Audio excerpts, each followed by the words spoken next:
Welcome to Podcast on the Brink, your weekly dose of Indiana basketball news and discussion, brought to you by the Assembly Call and Inside the Hall. I'm your host, Jerod Morris. Join me live at assemblycall.com every Thursday night and immediately following every IU game for our live IU postgame show. And visit InsideTheHall.com for complete coverage of IU basketball and to join the discussion in the Inside the Hall Premium Forum.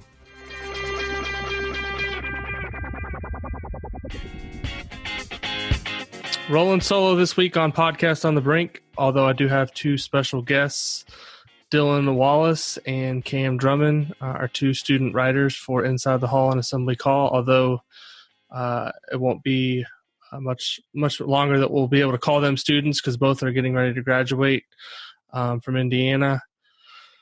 But the news of today, we kind of had a working list before we got on this call. There's been, I wouldn't say any big news in IU basketball over the last week, but there's been a ton of smaller items. So we wanted to get together and just kind of go over all of these things. And I guess the biggest news of the last couple of days is came out late last night when Jonathan Gavoni of Draft Express and ESPN.com was combing through the list of players who have declared for the NBA draft, and one of the ones that was on the list that hadn't been previously reported, Justin Smith, who for the second straight year has put his name into the draft.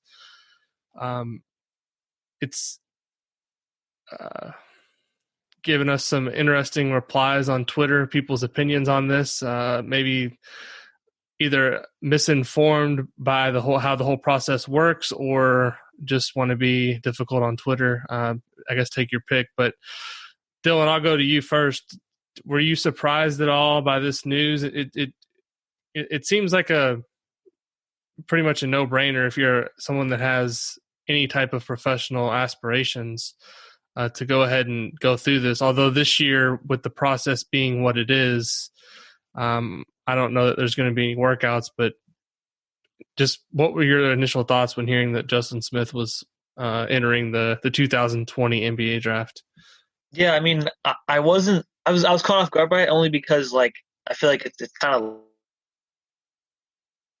late. I've heard so many other people make announcements already, and at this point, after Trace just a few days ago said he's going to stay, it didn't seem like any other Indiana guy that wasn't a senior was going to do anything. So I was just caught off guard a little bit, but I mean, it's not surprising. Like you said, he did it a year ago. So did Al Durham and Devontae Green when Devontae was a junior. So I mean, they did it a year ago to get feedback, and it's always helpful, especially now that he's about to be a senior in his last year, to go back again, see what more feedback they have so he can try to, improve his game for his final year at Indiana. I mean, I don't think he'll stay in it. But who knows with the way that the whole process is going to work right now with everything that's going on, who knows when they'll be able to go attend things in person or stuff like that. But yeah, I mean, I wasn't surprised at all.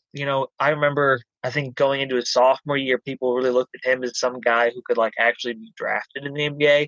And he just kind of never panned out. But he has the tools in terms of the build, the athleticism. So I think it's always good, especially if those are your aspirations. 2 years in a row to go get feedback from some professionals.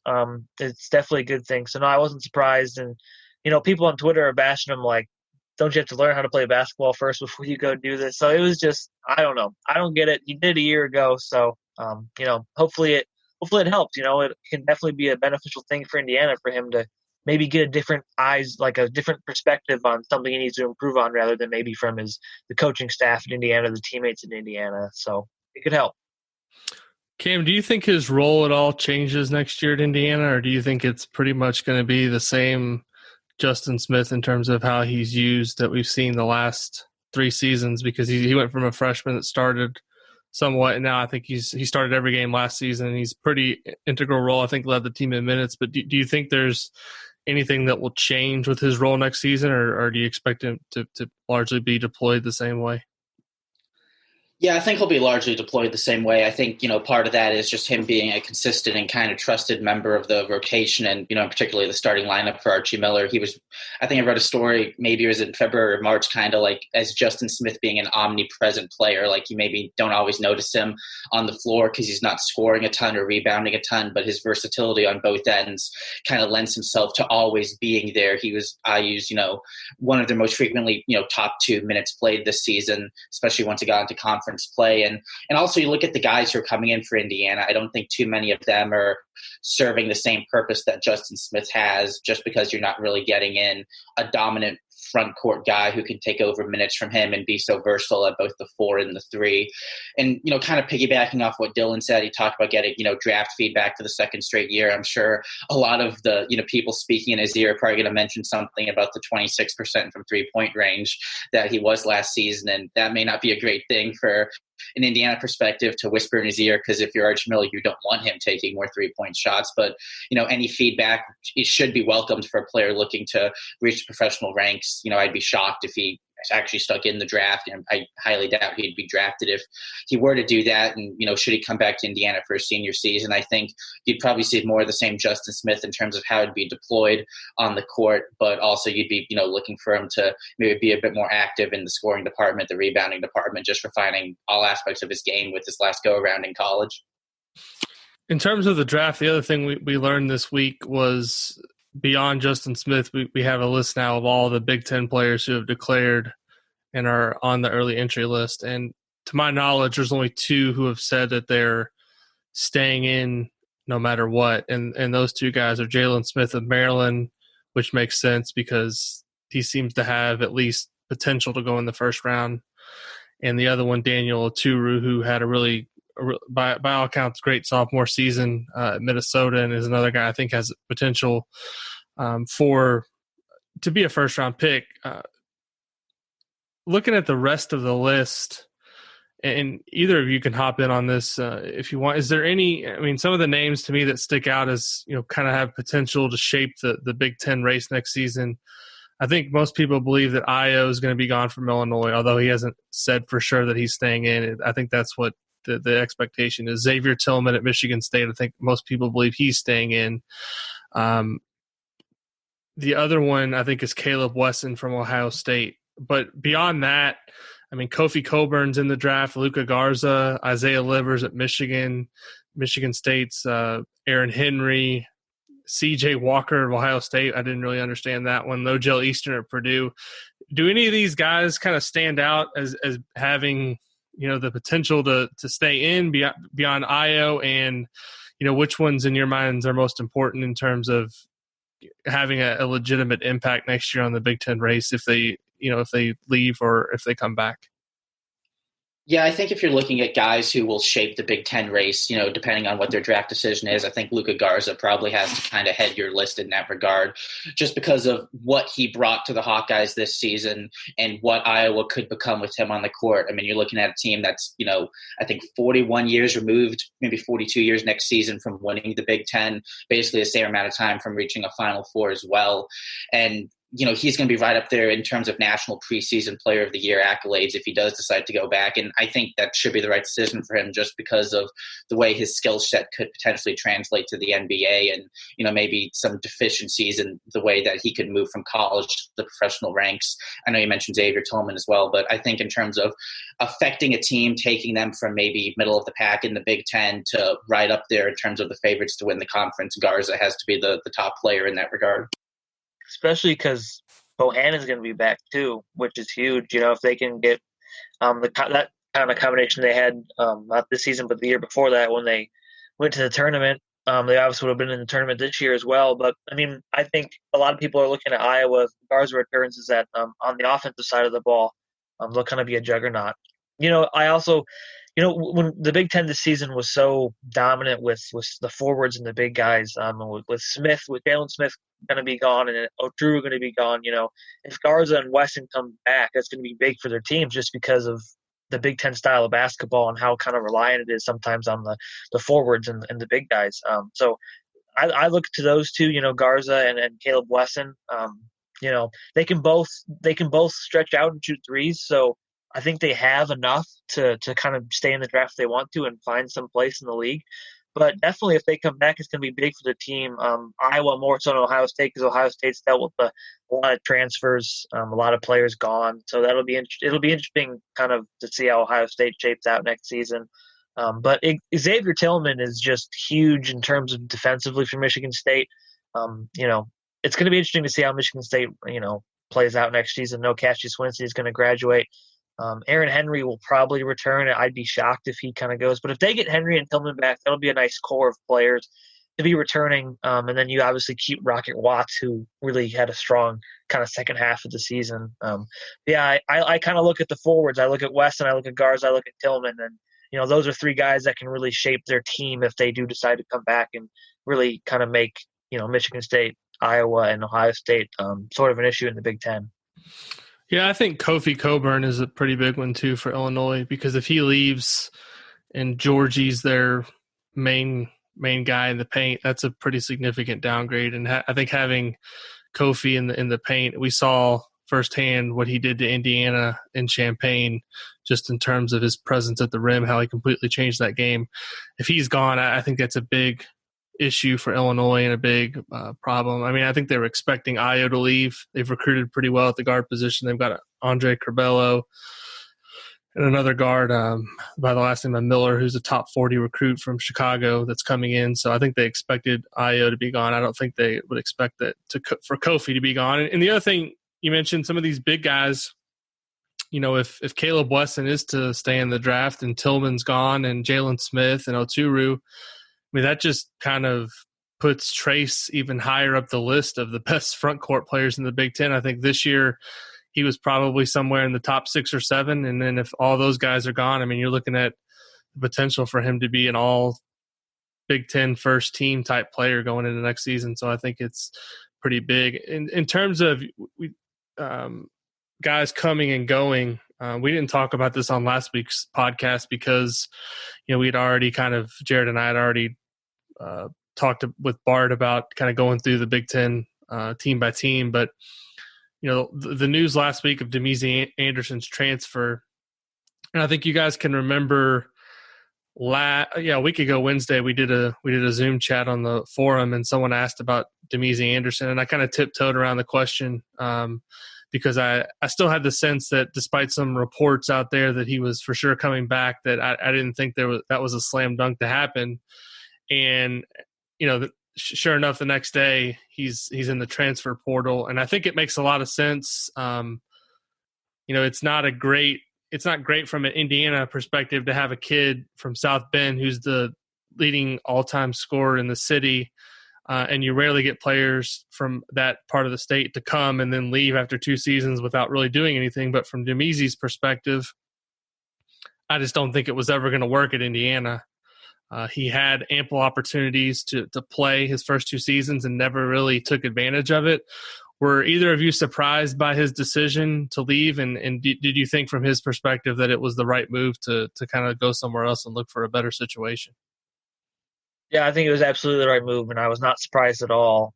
It was something that we sort of expected. Cam and I, when we kind of talked about it, like if, we think Damezi's probably going to transfer because, Archie Miller was really high on him, Big Ten Media Day in October, IU Media Day in September, and he had his opportunities early. Those early games against some of those lesser opponents, he did some good things, but as we saw in his freshman campaign and then again this season, once competition ramped up, once, he needed to be the player that could come in and knock down shots. He just wasn't able to do it.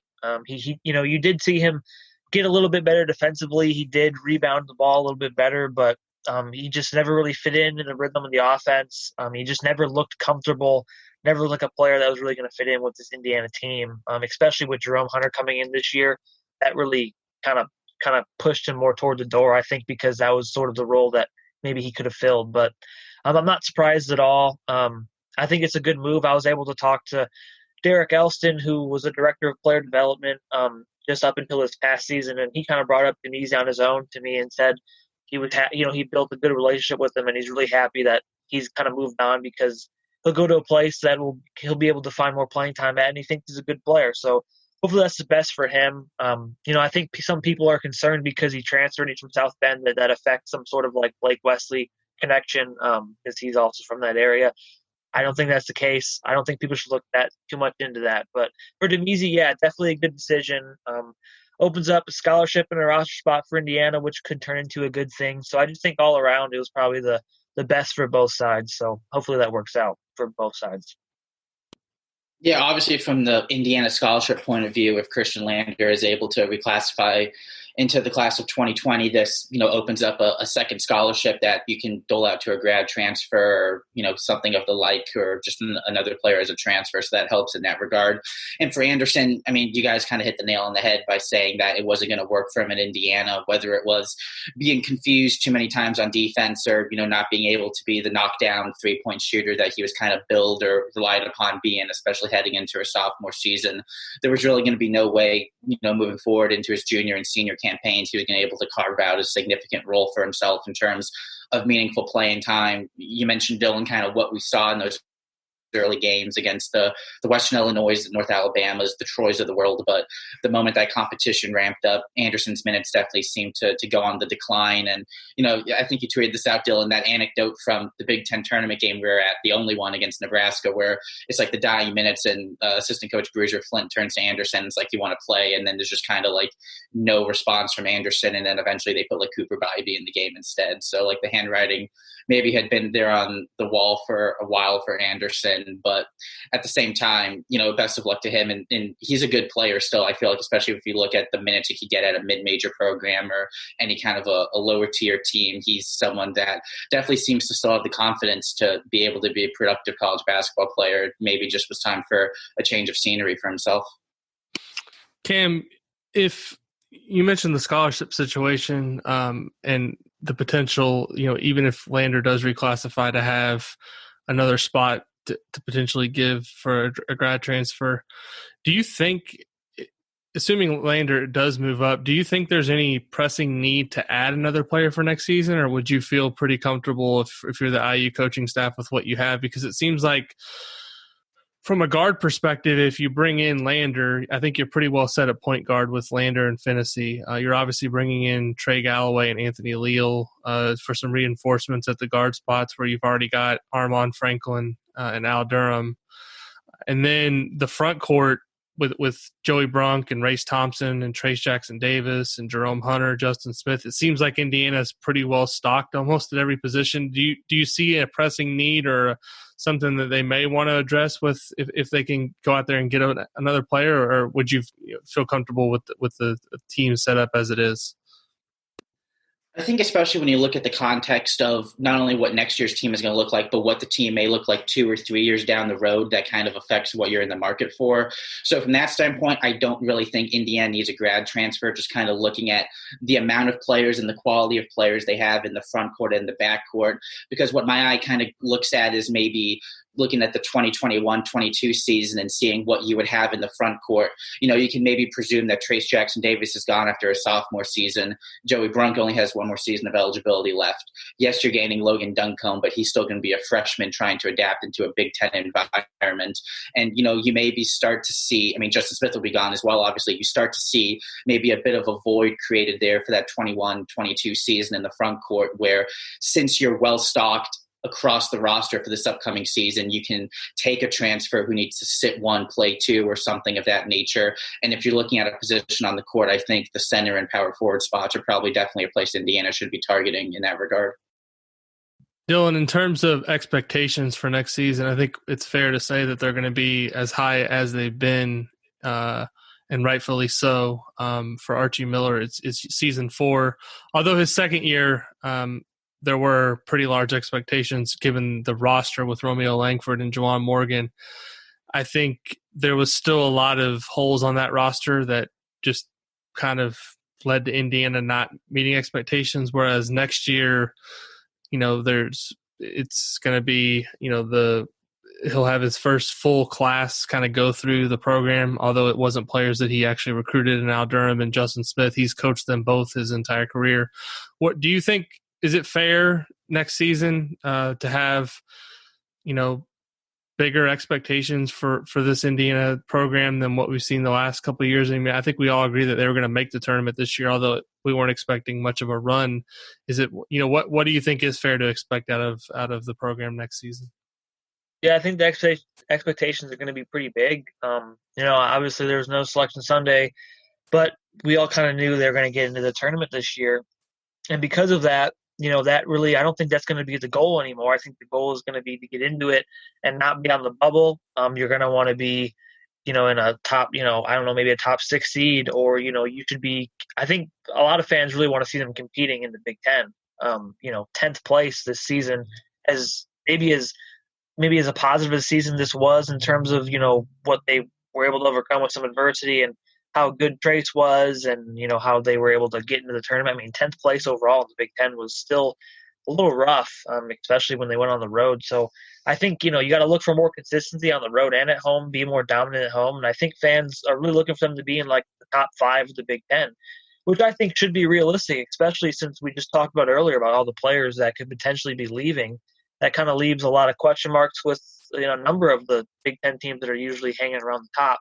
And with Indiana returning basically their whole roster, I mean, you just minus Devontae and Duran, you got your whole roster. You got that chemistry. You have the starting 5 back. You have 3 pretty talented freshmen coming in. Obviously, if you get Lander, that's huge. I think whether Lander comes or not, the expectations should still be pretty high for the team. Top 5, top 4 in the Big Ten, competing for a share of the Big Ten title, through February.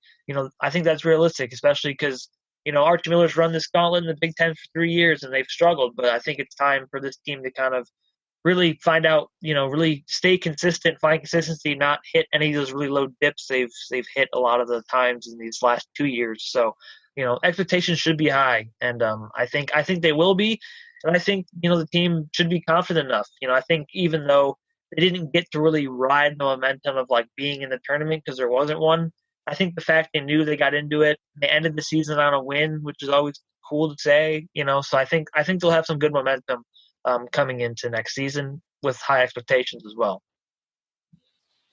Cam, any thoughts on expectations for next season and whether or not, Dylan mentioned being a top 4 or 5 Big Ten team. Is that something you see this roster being capable of doing? No is the short answer, only just based on, I guess, past precedent. I think Indiana has the ability to obviously be a tournament team again. I think if you're asking for top 4 in the Big Ten, your expectations are maybe just a bit too high for the squad. I mean, this is still a team that was absolutely dreadful on the road for long stretches of last season. And frankly, throughout most of Archie Miller's tenure at Indiana, they've really struggled on the road, and particularly during conference play. So I think if you're looking for kind of like a staircase stepping stone thing, you maybe start with winning some of the tougher road games. I mean, you're not looking at Nebraska or Minnesota from this past year as significant road wins, really. You're trying to get to a point where you're beating Ohio State on the road, beating some of the Michigan schools on the road, maybe going to Iowa and winning a game or something like that. So I think that's where it starts, with just putting together consistent home and road performances in the Big Ten. And if, obviously we saw with a pretty talented team this past year, Indiana still struggled to, even make it out of the bottom 4 teams in the conference. They were stuck playing on the Wednesday of the Big Ten tournament. So I think anything from a top 8, top 7 finish in the Big Ten, even though the conference probably won't be as strong next year as it was this year, should be regarded as a pretty decent performance. But I think it's almost not as much based on where they finish in the conference as the types of games that they're winning. And frankly, for some of these road games in conference play, just the way that they're competing, making sure you're not having the 21-point blowout losses to Michigan like this past year, making sure that you're not making it out of the 40s in terms of scoring when you make a trip to Penn State.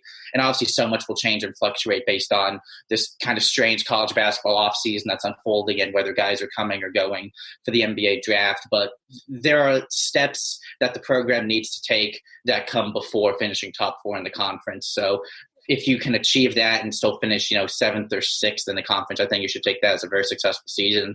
And assuming that's the case, an NCAA tournament berth should follow.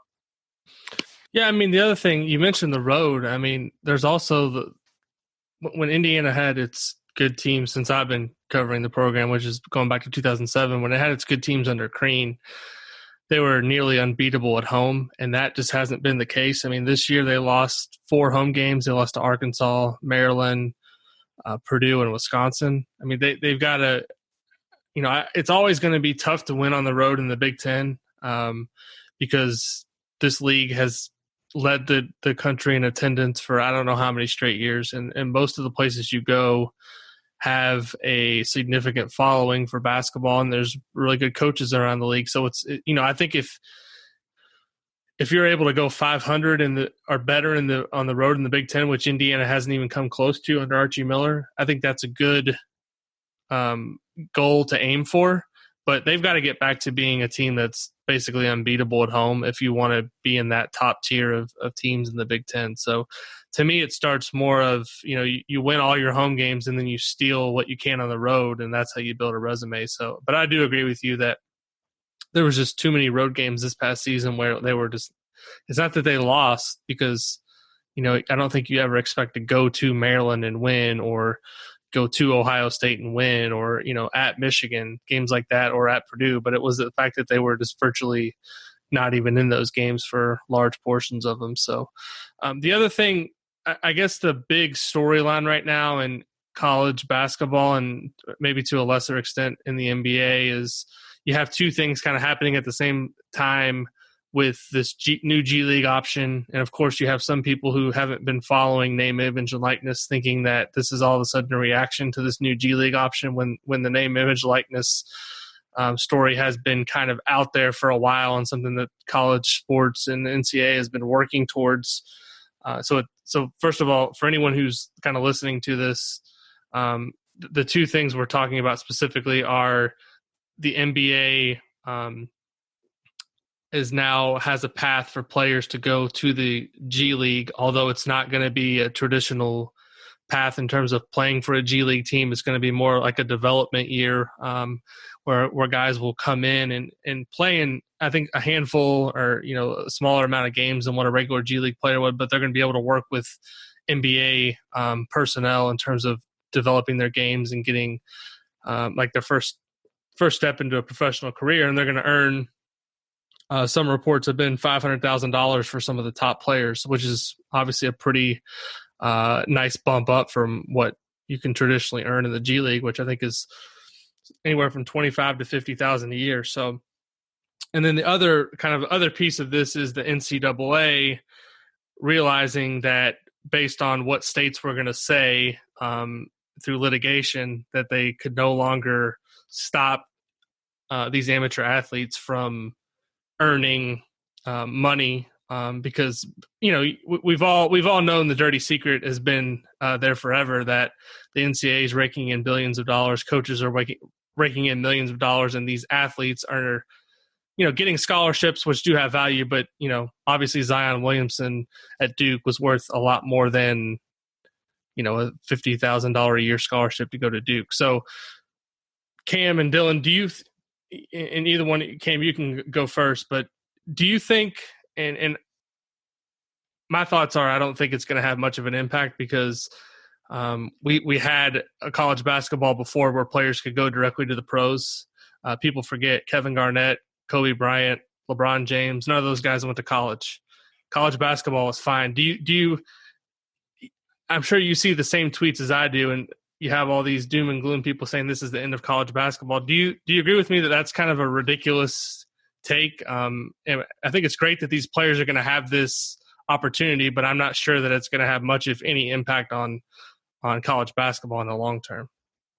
Yeah, there's been some really good sarcastic tweets about it as well. People saying, like, do you remember what LeBron James's freshman year was like at Ohio State, or, the great Final Four run that Kobe Bryant took Duke on as a freshman? Like, no, because that didn't happen. And we're 20, 30 years in the future, and college basketball is, still here and, still being enjoyed by so many people. And obviously, if you look at what goes into like the G League pathway program, they're getting, kind of, almost like life advice, life coaching as well, schooling that goes along with the paycheck, with the ability to, get NBA type level experience already, which is obviously a good thing. And from the name and image likeness perspective, you have to think about not only athletes like Zion Williamson with what their value is, because certain athletes like a Zion will go on to the NBA, make their millions, get their endorsement contracts, all that stuff. But I think more almost about the players whose market value is never going to be higher than it is at this specific point in their life in college. And, for an Indiana perspective, a guy like Christian Watford, whose, value was never higher than maybe in the months and immediate years following the watch shop to make T-shirts, apparel, stuff like that. I think about a guy like Tim Priller, who, the dude was never going to make the NBA, but clearly he had some connection with the fan base to where I'm sure a good amount of the IU student population around that time would have bought a vanilla Priller T-shirt or something like that. So it's not just for the big name guys as well. And this is almost, kind of maybe a more democratic way. I'm sure the NCAA looks at it as well like that, from you're not just paying the players, because then you get into the whole discussion about players worth more than other players, different sports worth more than other sports. This is a way that they can, while still not directly doing that, allow players who have market value to cash in on that, which obviously is a good thing, because these athletes who are, part of the cycle generating billions of dollars deserve to have some piece of the pie, however small it may be. Yeah, the interesting thing to me about kind of some of the naysayers to the whole name, image, likeness plan is you have people saying, well, there's going to be schools that use this to their advantage to do certain things. And in the back of my mind, I'm thinking this kind of stuff is already going on. There's certain schools that are already doing things to get players. At least bringing it above board lets us know exactly what players and schools are doing in these instances. Dylan, do you see any potential pitfalls or issues that opening this up could lead to, or do you view it as basically, I think we all agree that there's going to be bumps in the road and there's going to be things that have to be figured out because it's such a departure from what the system has been. But do you think it's a good thing, and do you see anything that potentially could come from it that we look back and say maybe this was something we didn't think about or consider? I think it's a good thing. I think it's good for everybody can see, how much is this player going to make, or what can this player do now, instead of doing everything under the table and everyone speculating and everyone, we could have about 1 million more of those documentaries that just came out. I forgot the name of it. What was it called? It was on HBO. It was about Christian Dawkins. Yeah, right. I know what you're. I don't even know the name. The Scheme. Yeah, we could have 1 million more documentaries about the Scheme come out, but instead of that, we can institute this rule and see, have everything come to fruition and have everybody be able to know what's going on, and it'll be best for the players, I think. I'm sure, as you mentioned, there'll be plenty of things where people might, look at it. There might be some bumps that could be negatively affect certain things, but I think it'll be good, especially for the players. I think it's just funny with everything that's going on. Is everyone is like, oh, the G League's going to replace college basketball, but it's like, is anyone going to go watch the G League anymore because 2 top 10 recruits decided to go the G League route? It's just sort of ridiculous and sort of funny. But yeah, something, with NCAA, and they kind of released a statement today about the name, image, and likeness thing, and it's interesting because there's still a lot of restrictions on it. There's still a lot of their old rules are set into place. So I don't know, Trey Jackson Davis can't sell an IU basketball jersey with the number 4 on it because it's got an IU logo on it and things like that. So it'll be interesting. As Cam mentioned, maybe it'll help a player like Al Durham. He's got his rare clothing line, so maybe he can do some more things with that and make it more known and put some other things on it that can make it a little more popular. I don't know, but it'll help things in that regard. But yeah, there's still some odd restrictions to it that make it not as good. So hopefully, as this becomes more of a thing, hopefully, it can start to expand a little bit and players can really get what they deserve for a long time. Yeah, the other thing you got to think about is there's only a small universe of players that actually come through any college sport that have huge earning potentials at that moment when they're in there.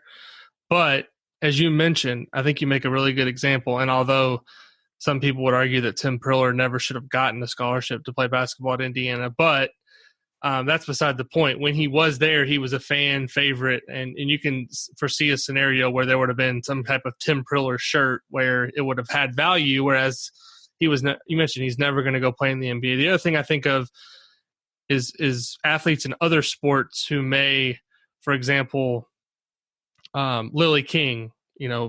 Obviously she was. She's up there in terms of the best athletes to ever come through Indiana, period. I'm sure there was a lot of opportunities that she would have liked to have had to sponsor different things while she was an amateur that could have been, capitalized on in those circumstances. So, I think our minds are trained to kind of think of the worst case scenario, and we think all of a sudden, oh, well, school X is now going to do this to get these players. Well, there's already a small universe of schools, and I think we all know who they are. And I'm not saying that these schools are doing anything wrong, but they're already getting the top players every year. So why not open it up?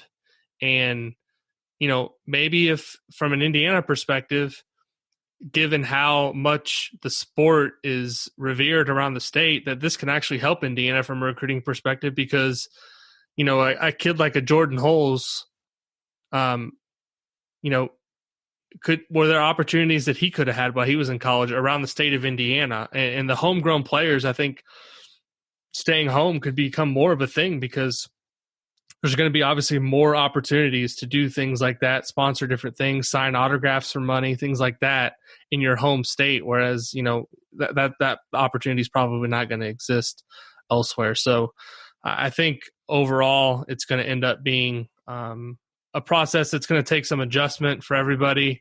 There's always going to be people who are resistant to change, but I think although it took threatened litigation from various states around the country and the NCAA being forced to do it, I think it's good. It's come time now, past time, that they're acknowledging that they have to do something differently. But other than that, we'll see how it ends up. And you mentioned, I think you make some good points. The G League is never going to be a product that's widely consumed. It's a minor league. For the NBA. Their games, I think, are mostly on YouTube right now, streamed live. So do you think it's going to be something where where people are going to stop watching IU games that are nationally televised to watch something on YouTube that's streamed in a gym with 80 people watching? I think you're sadly mistaken. So, gentlemen, I think was there anything else we had to cover? We've got some. One of the things we've been trying to do lately on the site is catch up with some former players. I've talked to Cody Zeller, James Blackman Jr., Rob Johnson, Nick Zeisloff, and then we have Derek Elston coming up next. Dylan, what else are you guys looking forward to here over these next couple weeks? Anything potentially coming to the site that you guys are working on, or any other interesting thing? I know, Cam, you have a recruiting update coming later this week. What else kind of is on the horizon, without spilling any state secrets, obviously? So yeah, obviously the Derek Elston story will drop soon for me. I've been working on him for a while, probably since early March-ish, on a Romeo Langford story. So that'll be hopefully in the next few weeks here, I'll be able to get out a decently cool story about him and sort of how his time with IU is perceived by some people and how it actually was and what he's doing now in the NBA. That's been really cool to kind of learn about that and talk to him, because Cam and I and you, we were all there. We were all either in the stands or around the program when he was there. So yeah, it's been really fun to catch up with some of the older players, especially the players who played from, like 2009, 2013, when they went to back-to-back Sweet 16s and they won the Big Ten in 2013. Because, I don't know, that team, when I talk to players like Derek Elston or Jordan Hulls, you really, you kind of, understand, how tight-knit they were, and the way they can, the way that they talk about how they're still friends today, and the way they talk about some of the stories of how competitive they were and how it led to so much success on the court after two really tough seasons before that 2011-12 season. It was really cool, and it's really fun to listen to them share their stories and share kind of what they did, and whatever they went on to play in the NBA, like Zeller, they went to play overseas, or they're in the Canary Islands like Nick Zeisloff. It's cool to hear everything that they've did at IU, what they went on to do, and how they still feel so connected to the program. It's kind of cool. I mean, maybe when me and Cam graduate in a few weeks, 10 years down the road, someone could talk to me and be like, yeah, I still feel connected to IU because I had such a great 4 years there. So who knows? But yeah, as Cam smirks at that, he can go on and share his future stories.